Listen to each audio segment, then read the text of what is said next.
My name is Adam Hamilton. I'm a pastor in the Kansas City area. I'm the author of a few books, and I'm the host of this podcast, Making Sense of Faith. And I'm so glad you're joining us. This episode is launching, it's being dropped on Thanksgiving week, and we're going to be talking about gratitude and Thanksgiving. And my hope is it inspires you and prepares you for Thanksgiving Day, but not just for Thanksgiving Day, really for a life of gratitude. With me is Pastor Scott Crostek. He is one of our lead pastors here at Church of the Resurrection, and we're going to be sharing a conversation together. And the way we picture this is, in essence, you're the unseen conversation partner here. So we're with you in the car, or we're jogging with you, or working out, or just hanging out over a cup of coffee and having a conversation about gratitude. So Scott, one of the things I was thinking about too that leads to gratitude before we jump in is serving other people. And it's interesting when we have serve days here at the church where people can go serve at a homeless shelter or something else. They'll serve meals in various places. Those fill up like that because people, they go out and they do that before they go home. And I don't volunteer at those because the spot's already filled. But one of the things I do try to do as just a part of the rhythm of my life every Thanksgiving is to go visit somebody, whether they're in the hospital or something else. Thanksgiving morning, Lavon's getting ready, and there'll be one or two families I'll go see. And part of that is to bless them on Thanksgiving, but part of it is I just find it blesses me to do something for somebody else on Thanksgiving. But that might kind of lead us into where we're heading with this topic today. Yeah, absolutely. I think there's a desire to care for others, to bless others, and it gives us reasons for Thanksgiving. Yep. I'm curious, Adam, as you focus on gratitude and you think about giving thanks, there are so many scripture passages that point to the prioritization of gratitude or thanksgiving in our regular life of faith. How do you begin to look at gratitude as it connects to your faith? Yeah. Well, I've often taught folks the essence of essentially the response that we have as humans to life and the gift of life and the God who created us is just two words. It's thank you. So when I think about what is worship about, it's two words, thank you. When I think about prayer, the most essential part of my prayer is thank you. And so cultivating that sense of both wonder and awe, but also being able to look around and see all the blessings in our lives, like the air that I breathe. That by itself, I think about the way oxygen is created and all the toxins that I breathe out are recycled into oxygen by the plants. I think about the sun that warms our planet. I mean, there's so much at a cosmic level to give thanks for. And then in our daily lives, it's the people, it's the blessings, and to search for those, because it's so easy to see the things that are disappointing or frustrating. And especially I think around the holidays, people, the days are getting shorter, the nights are getting longer, the holiday blues can step in. We can struggle a bit with, this idealized, what we used to say is a Norman Rockwell picture of Thanksgiving versus what our real life looks like. But part of Thanksgiving, the very first Thanksgiving holiday was life had been really hard and people died and they weren't sure they were going to survive. And two groups of people came together to, help each other out. At least that's how we tell the story. And to pause and go, okay, despite everything that happened that was hard and difficult, we're going to give thanks. And that, I think, is just an essential rhythm of our lives as humans. I think that sounds really good, and I appreciate that response. And I'm thinking about all these people that have a hard time searching for reasons to give thanks, or because life is hard. And so our natural intuition isn't to say, thank you for the small things when there's really big things weighing over our life, or over our future, uncertainty, those kinds of things. How is it that you can find the discipline to search out for reasons for giving thanks, or how does that actually change things? I know there's all these studies that say how gratitude changes things. But how do you begin to encourage people to do that, to be on that journey of looking for reasons to give thanks? Well, when it comes to here at Resurrection, I've tried to teach people in prayer. We've given them a kind of a fivefold pattern of prayer with our fingers as a way of helping people remember, okay, maybe they can remember this. And, it begins with praise and then thanksgiving. And they're very similar, praise and thanksgiving, but we always say, start with giving praise, giving thanks. So then I make myself do that. That does become a discipline. It's like stretching before you exercise, or, taking your vitamins in the morning. Part of the vitamin for my soul is I'm going to stop and I'm going to think about what am I thankful for. And really when I start, talk about count your blessings, you make a list of the things you're thankful for. When you start doing that, there's no shortage of things usually, despite the hard things in life. There just are places where when we really look, we go, but I'm really thankful for this. And I think about how Scripture calls us to give thanks in all circumstances. And for this is the will of God in Christ Jesus, is for us to give thanks in all circumstances. And so it is a discipline. It is searching and looking. And interestingly enough, we've done things here, and there's been tons of studies that have been done on people who give thanks, how it ends up lifting their spirits or elevating their spirits. And we've, at one point, we gave gratitude journals to people, and just this little notebook, and said, we want you to write down 2 or 3 things every day that you're grateful for, and to find people saying, that just changed my life, just that simple practice of giving thanks. I try to do that with my kids. I remember when we did that exercise, but I have a 9-year-old and a 4-year-old, and one of the things that we seek to do is have a nightly routine. And part of that nightly routine is praying, and we always say, thank you, Jesus. And I say for, and then they fill in what they're thankful for. And it's a way to end the evening with our kids so that they're saying thank you as their last word. Yep. And then we watch funny blooper videos or something like that after that. But to build that daily rhythm of saying thank you, I think it changes everything, and it helps you to go to sleep with a grateful heart. Absolutely. And it's a totally reorienting kind of And if you think about the last thing that you're saying or thinking about before you go to sleep, then in your subconscious, when you make this a pattern, you're less likely to wake up at 3 a.m. fretting over the things that you're afraid of or disappointed in. But I think this idea of giving thanks and how frequently we do it, we invite people to think about praying 5 times a day. And that's people go, wow, how could you pray 5 times a day? I'm like, well, how long does it take to say thank you? It takes like 5 seconds. Right. So you could pray 5 times a day and say thank you. And the whole day you might have spent 1 minute in prayer. Hopefully you pray a little longer than that. But, for me, it's when I wake up in the morning on my knees. So we use our fingers again for this. And I wake up on my knees, thank you, God. And I add stuff to that.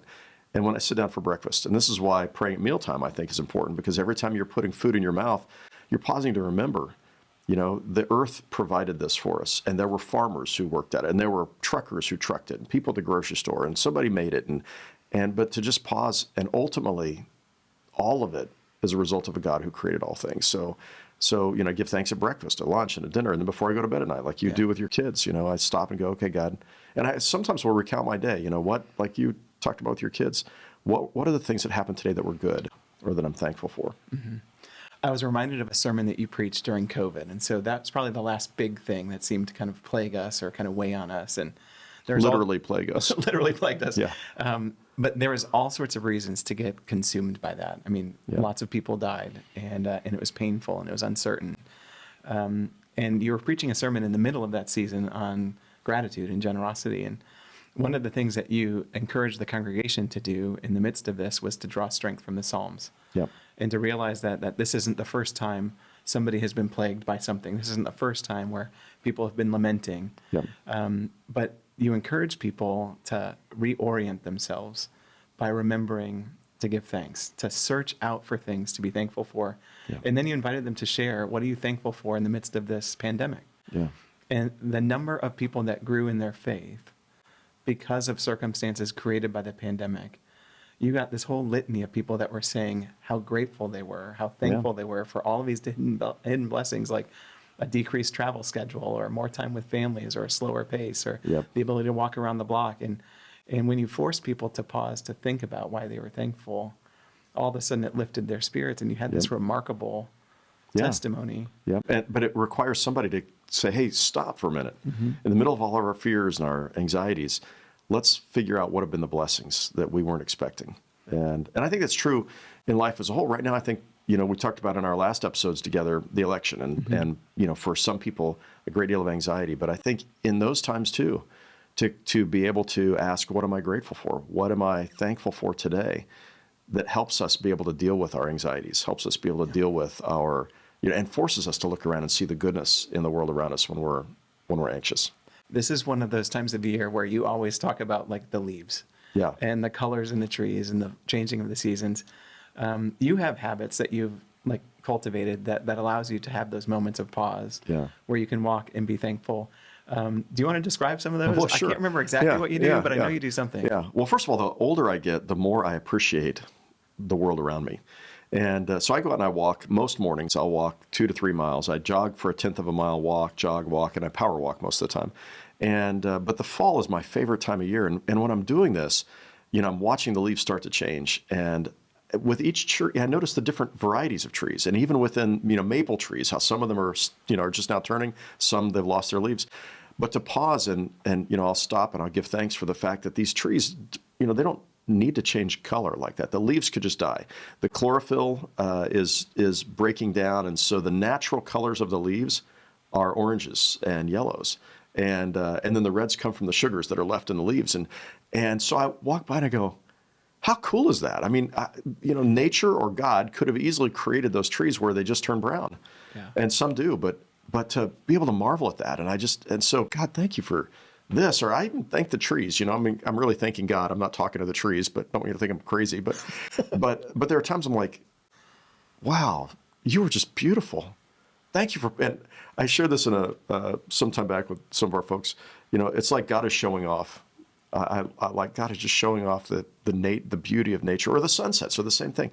Just to pause for a moment and go, wow, that is just awesome. And then to be able to stop and think about all the other things you're grateful for. I wake up in the mornings. When I get on my knees, I kneel next to the bed. And my two dogs, they're both about this big, Maybell and Rocky, they jump up on the bed, and then they come and they start licking my ears while I'm praying, And finally they'll get the idea that I'm not going to stop, So then they just lay down right next to me, one on either side of my head while I'm praying here. And so, like, God, thank you for these little companions that you offer us animals. I mean, there's just so much to give thanks for. And but the impact of giving thanks is profound on our lives. Almost every study that's been done says that gratitude has a physiological impact on us, both emotional and physiological impact on us. Have you found that in your life? I think so. First of all, you have a remarkable focus. If two dogs were at my attention, I'm not sure I can handle it. I do think gratitude has played a part in shaping me and changing me. And sometimes I fall victim to comparison. And so with social media, I'm looking around, and sometimes I'm comparing like my life to the visible lives of others on social media. And so that sucks it away. And in those moments where I'm vulnerable, I find myself looking for reasons to give thanks and appreciating what I have. And with a 9-year-old and a 4-year-old, that oftentimes comes by their attention. And so they're running around, and I'm just so grateful to be able to be with them, and they become a constant reminder for giving thanks. I think family time during the holidays can be a strenuous time, a tension-filled time. There's demands and those kinds of things. I think this is a hard time to remember to give thanks for relationships, because sometimes we get consumed by the problems or the dysfunction or the pain. But I think gratitude has played a big part in the health and vitality of marriages. Would you say that's... Oh, absolutely. Yeah. So I think about something John Ortberg once wrote. He talked about, we live in one of two tents in life. We live in the tent of discontent, or we live in the tent of content. And, that living in the tent of discontent is thinking about everything your friends have, or all the things you wish you had, or how you wish your life was different, or your spouse was different, but the tent of contentment comes from actually giving thanks for what you have, to be able to look at things and say, I'm really grateful for this. I remember some years ago I was talking about, I have a Ford Mustang. I have a 2013 Mustang GT convertible, California Special, black. I love this car. But every year they come out with a new Mustang. And if I spend enough time reading all the things about the new Mustang and all the stuff it's got, I find myself, needing to get rid of my Mustang and keeping another one, or getting another one. The reason why I've had it for 11 years is because then I stop and I go, oh, but I really love this about this car, and I love this about this car, and I love this about this car. I think the same is true when it comes to marriage. If LaVon spent time thinking about all the things that I frustrate her about me, and my bad habits and everything else, the times I was insensitive, whatever, she would have divorced me a long time ago. Yeah. But fortunately, she has those feelings, and then she goes, but I really appreciate this about Adam, and I appreciate this about Adam, and I appreciate this about Adam. And I think that's part of what expressing gratitude, both to God and to the people around us. Many marriages, when we surveyed marriage couples in our congregation some years ago, we found that one of the most frequently expressed emotions of people who were unhappy in their marriages was that they felt unappreciated, that their spouse did not say thank you. It's just such a simple thing. Just thank you on a regular basis, daily. Thank you for how you love me and what you do for me. And when we do that in our marriages, we find, in our relationships, we find marriages are better, relationships are better. It's so easy to take things for granted, to move past it. I feel like everything around like our culture and how it's built and and how there's a new version or new upgrade or new software, a new iPhone or new whatever it is. Like we're patterned that way to always have the next best thing or to desire the next best thing. Yeah. And Well, this is how capitalism works: is you're constantly coming up with a new product that's going to make you feel dissatisfied with what you have, so that you'll buy something new. yeah, and so to remember to give thanks always for what we have kind of flies in the face of that. Right. And you have to like hold true to remembering this as a daily practice, as a daily discipline. Yeah. And I think that's one of the challenges. I was listening to a study on gratitude as it was demonstrated really as fuel for survivors of the Holocaust. In the midst of horrible human atrocity, part of what kept people human in the wake of those horrific conditions was finding reasons to give thanks. Yeah. And that was like the lifeblood that helped people just to carry on in inhumane circumstances. Yeah. And how that shapes everything. It reminded them of what it meant to be human so they could live the next day by giving thanks for these gifts of compassion or mercy. And I think that changes everything about who we are, changes how we live. And how has gratitude changed you specifically? I'm curious as to like, how do you feel your life is different because of your willingness to be focused on giving thanks? Well, first of all, going back to your story about the Holocaust survivors, Nobel laureate and Holocaust survivor Elie Wiesel's written, I think, 57 books over the course of his lifetime. But he once said this: when a person doesn't have gratitude, something is missing in his or her humanity. A person can almost be defined by his or her attitude towards gratitude. And I think if you meet somebody who's not grateful, we call them an ingrate. It means that they're constantly wishing for more. They're never happy. Nobody wants to be around somebody like that. We enjoy being around people who approach life with gratitude, and that leads to a humility. Like, all of life is a gift. I recognize every morning, like, I have today. I don't know if I'm going to have tomorrow. I could have a stroke tomorrow. I could die in a car accident, 3 days from now. Who knows what's going to happen? But I have today, and if I look at each day as a gift, I can be like, God, thank you so much for today. And the people around me and others to recognize it's all a gift. And when you approach life that way, then you find yourself being grateful for every act of kindness. You find yourself being grateful for the people in your life. And so cultivating that is really important. We have one day during the year where we talk about giving thanks, but this should be a daily part of our lives. The rhythm of our lives is to be people who are grateful, which is why, again, in Scripture, we find this over and over again. Give thanks in all circumstances, or, the call to gratitude throughout the Psalms is reorienting our lives around being grateful for what we have, not disappointed in what we don't have. And I think about this idea of disappointment. So you mentioned this a moment ago. This idea in the Greek world of hedonism, which is something we find today. Hedonism was the thought that the purpose of your life was to pursue pleasure. And if you could just have enough pleasure, you'd be happy. That may not be an entirely fair way of defining hedonism. But one of the interesting things that psychologists have found, which we all know, we've all experienced this, is something called hedonic adaptation, which says that you might really want something. It's a new car, a new toy, it's to get married, it's to have children, it's a new house, whatever. And so we build, we spend so much time wanting this thing and feeling discontent until we finally get it. And we get that thing, and what we find is in a very short period of time, we're back to being discontented because we thought happiness was found in an acquisition of more stuff. And they did a study of people who won the lottery, and they found that on average, lottery winners, now these people won millions of dollars and the ability to totally transform their lives, new cars, new houses, quit their jobs, whatever. The average person within 18 months was back to feeling discontent with life and wishing they had something else or something more. And the antidote to discontentment and hedonism is gratitude. It's pausing again to give thanks for what you have. And as you do that, you find in your heart is filled up with a sense of life is good. Even when it's hard, life is good. And I found that with people, I know you have too, people who are dying and I've been with hundreds of families where there was somebody who was dying. And to be with them, I was with a guy yesterday and, he's on hospice, don't know how long he's going to live. His daughters were there, grateful his daughters were with him, grateful for all the life experience we had. We talked about his girlfriends, grateful for the girlfriends, grateful for the trips we'd taken. And he's just, we're just recounting together all these things that he's grateful for, which helps even when you're walking through the valley of the shadow of death. Gratitude. Yeah. But have you ever found yourself like in a place where like life is overwhelming for you, where you haven't been able to give thanks, or you don't know like how to get yourself out of that? Yeah. How does gratitude help? Like, how do you force yourself Yeah. in those moments?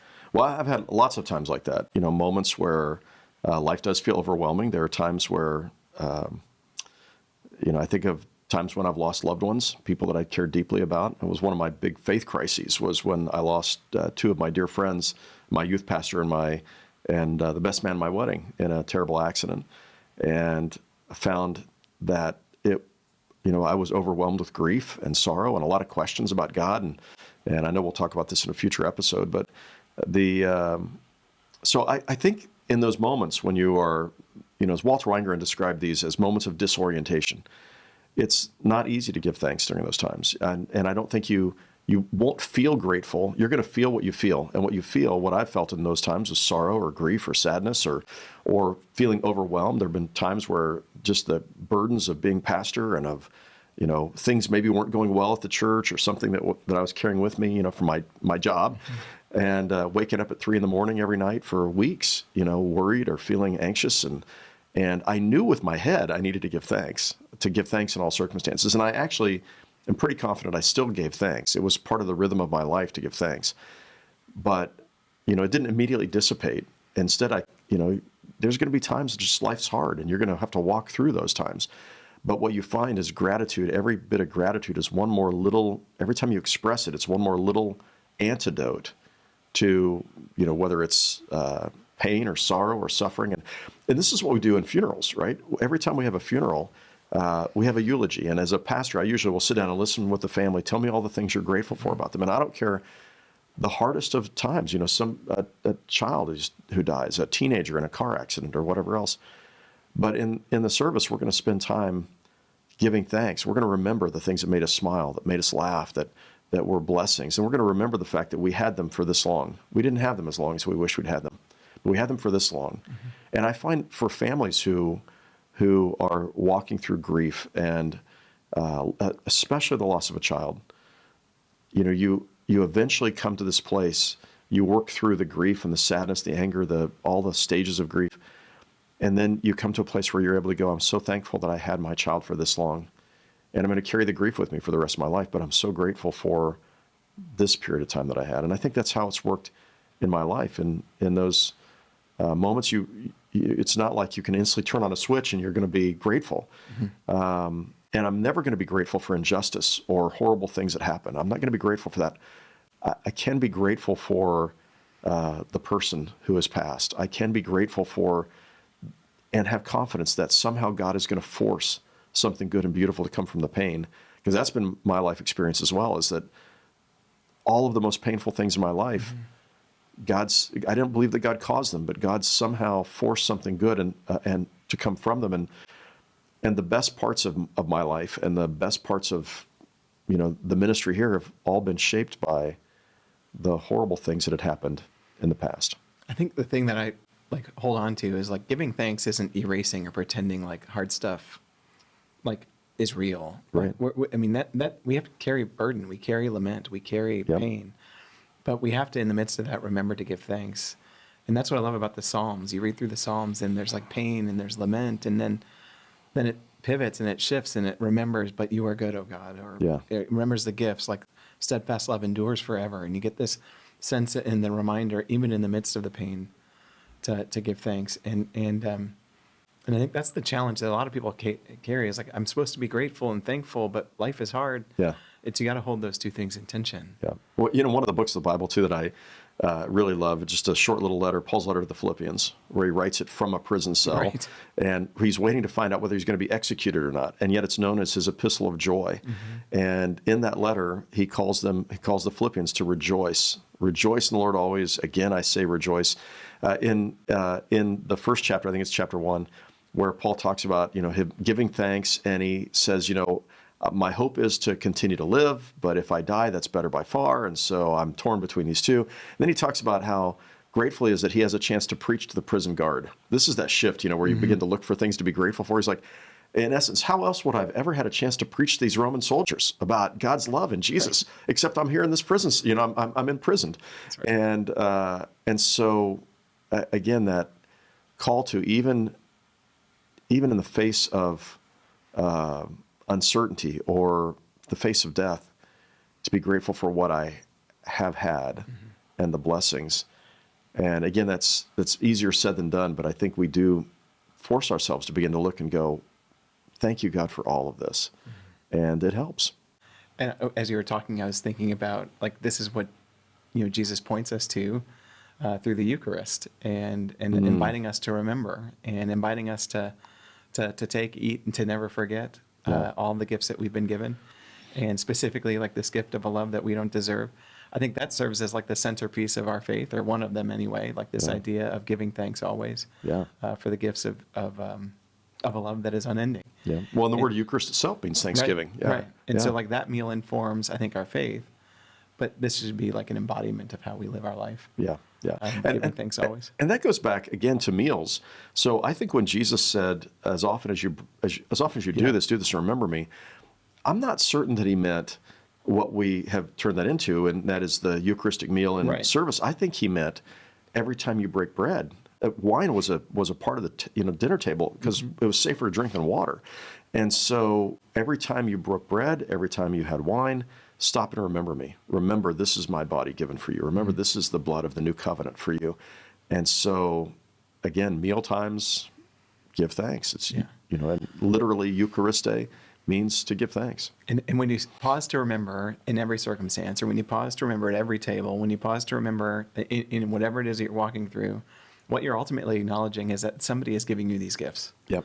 And then you're recognizing that you're in conversation with the God of the universe. So you're in conversation with somebody who will never leave you, who's always with you, even when you're walking through the valleys of the shadow of death. If you're giving thanks, you're reminding yourself that you're not alone. Yeah. And I think that's something to draw from gratitude for me. It's like during this holiday season, like as we move, with longer nights and shorter days and more obligations, and sometimes we're prone to feel as though we're all alone. Yeah. And giving thanks is a reminder that you're not. Yep. Finding reasons to give thanks. Yeah. I'd love to invite people who are joining us for this podcast, as you're approaching Thanksgiving or even on Thanksgiving Day, take a moment to write down each day. I mean, whether you do it at the end of the day, you do it at the beginning of the day, but to write down, what are 3 things I'm thankful for today? So maybe you start your day that way, and then you end your day that way. 3 things I'm thankful for today. You're going to find that all the experiments and studies have been done on this. One not long ago. People who did this over a 10-week period of time, 25% happier in their lives. Didn't matter what was going on in their life. 25% happier when they just wrote down, I think it was 3 things they were thankful for. So I would encourage you, take the time to write down, or to just at least state, if you don't want to write it down, 3 things I'm thankful for today. Do it at the beginning of the day. Do it at the end of the day. And if you're a person of prayer, and I'm hoping maybe you might try this out, why don't you simply, be able to say, God, thank you for these things. And thank you for life. And see what happens. See if it doesn't change your mindset. And as you go into Thanksgiving Day, so I don't know about you, how you do your prayer, but we finally call, the kids are all making noise and everybody's going everywhere. And we finally say, okay, come on, guys. Everybody's gathering around. We gather in the living room or in the kitchen, dining room. And we stop and we say, so you got one word. We don't always do this, but this is one of the things we do. One word, one thing you're thankful for. And with 30 people, they just quickly go around and say what they're thankful for. Or sometimes I'll summarize that. And then we say, gratitude is what this day is all about.